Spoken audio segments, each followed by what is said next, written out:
You guys, it's your man, Two Down Dan, and we are back with another day. I believe it is day 19 of the 30 days, 30 upload challenge. Appreciate you guys tuning in for another one. And we got a super exciting video because we got finally, I know I've been talking about it for a while. We got the Ninja 500 right next to the Ninja 650. We did this video all the way back when we first started the channel, and you guys loved it. You loved seeing us ride around, me talk about the differences between these two bikes. So now that it's been like 4 or so months that these two bikes have been side by side, I've had a little bit more time to think about it, have had a little bit more time to talk to Juan about his experiences with the bike, and I think we can kind of give it a better comprehensive review, talk about who really the 500 is for, who should really be going for the 650, and just the overall differences between the two. Because, you know, if you're looking at the Kawasaki lineup, you now have a whole bunch of options, right? You got a 500, you got a 650, the ZX4RR is looking at you funny. You got a whole bunch of options, but the 500 and the 650 still kind of seem to remain to be two of the more popular bikes in the lineup.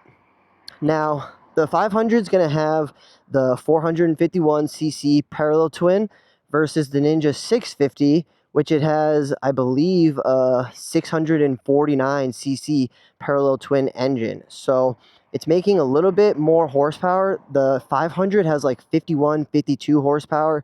The Ninja 650, I think, is rocking in the like 65 range, 67 horsepower range. Yeah, somewhere like 67, somewhere right around there. So it's going to have better like low-end power and low-end torque through the lower rev ranges and everything, through the lower gears. But the Ninja 500 actually has a higher RPM.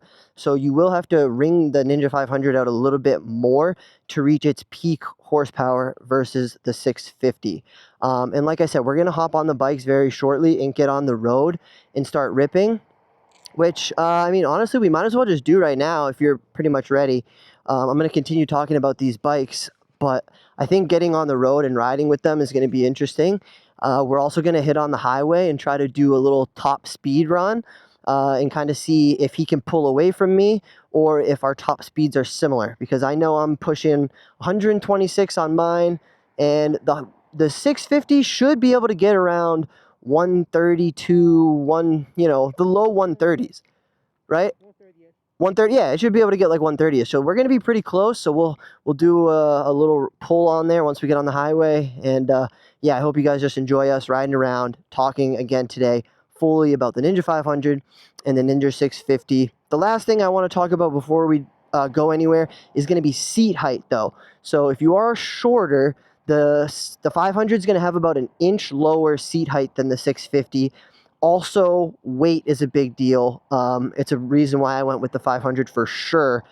The 500 is about 380 pounds wet versus the 650, which is about 420 pounds wet. So you're talking about a pretty big difference, like 50 pounds or so between these two bikes. So definitely, right off the bat, if you're a smaller, shorter rider, you're just probably just going to want to go with the 500. There's really no reason why you would need the 650.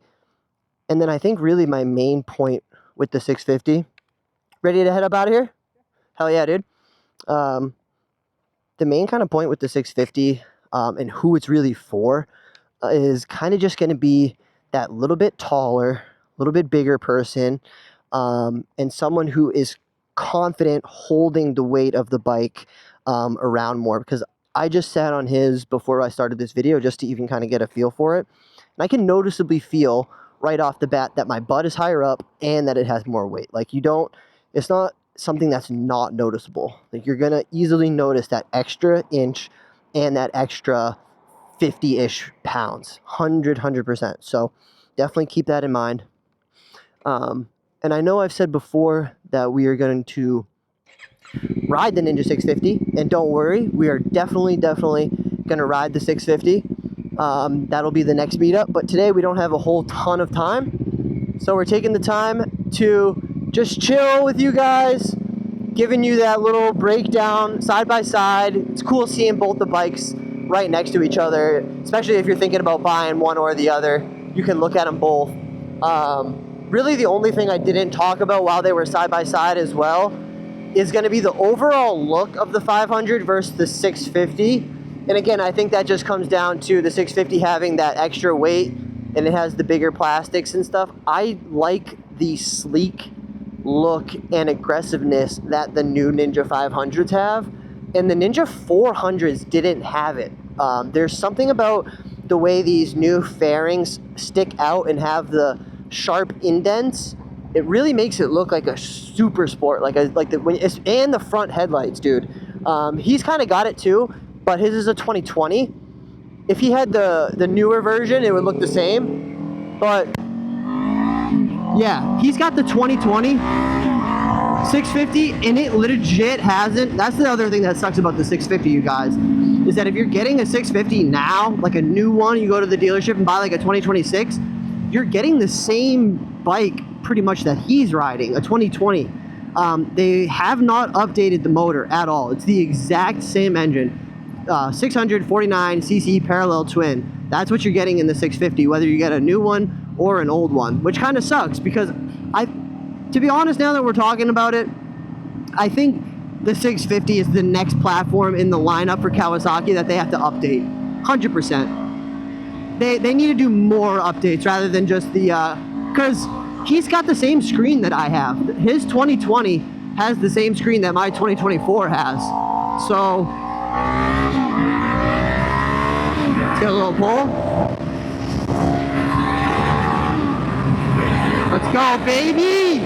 We back out here, another day, another video. And yeah, man, let's stop talking about the 500 and the 650 for 2 seconds and just say I think I'm gonna continue going past the 30 days, you guys, and just keep ripping vlogs, man, no matter what.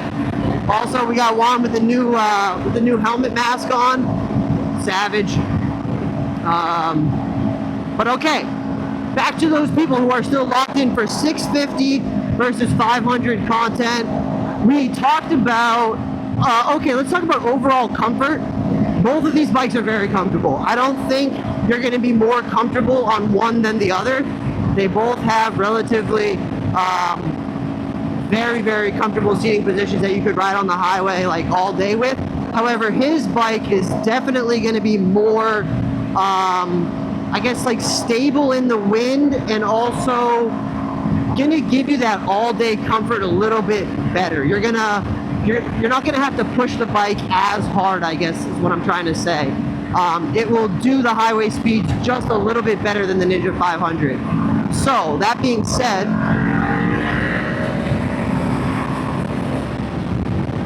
if you need to do a lot of highway commuting every day with your 650, then I would recommend probably with your bike, I'm saying, if you need to do a lot of highway commuting, because my highway commuting is literally only like 10 minutes. It's very, very short. So pushing the 500 and ripping it through cars and whatnot, or just rolling back like this, and like I'm literally in 5th gear, I'm not even in 6th. It's very fine. It can do this speed all day. But I would say overall, the 650 is going to win out on the highway. But the Ninja 500 is going to win out almost everywhere else, 100% everywhere else.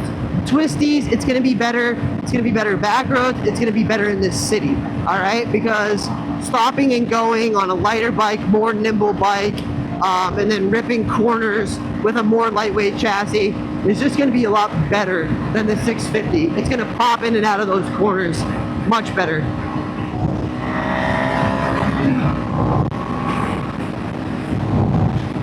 Alright, I'm seeing if we can catch up a little bit.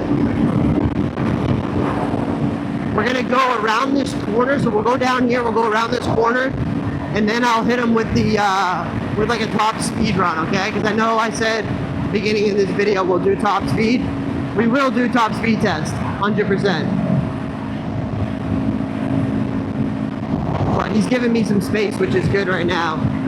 And to be honest, I do think I've done a very decent job right now of covering these two bikes. We talked about the seat height, we talked about the weight, we talked about which one's going to be better in which type of environments. And then just kind of overall, if you're a bigger person, I think you'll probably find the 650 a little bit more enjoyable. You'll like having that extra power that it can give you, because you're gonna, as a heavier rider, a taller rider and stuff, you're gonna weigh down the 500 pretty quickly, and you won't be getting the same speeds that I get on mine. All right, I'm gonna try to get him to rip.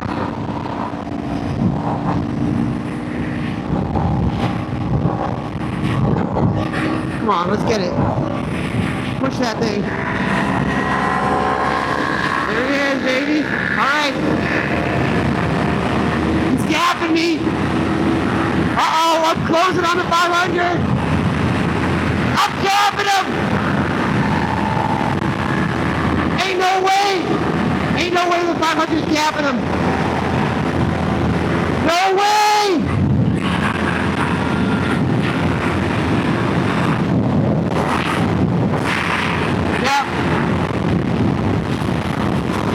Oh my God! I think the 500 just gapped the 650. I don't know though, boys. No, if you just caught that, let's get some hype in the chat for the 500, boys. It's got power, dude. It rips. I'm telling you. This shit's fun as hell, man. Yeah, let's go. That was a good rip right there.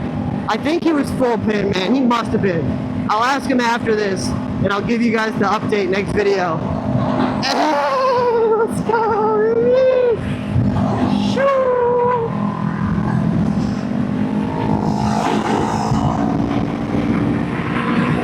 He had the camera on me, yo. Let's go! But dude, this has been another amazing video. Blessed to bring you guys a ride, and we're having so much fun. We talked about the 650, we talked about the 500. Now, we're just gonna have a blessed rest of our ride and stay safe. Until tomorrow, you guys, I will catch you on the next one. Keep your wheels 2 down. I'll see you tomorrow, baby! Let's go!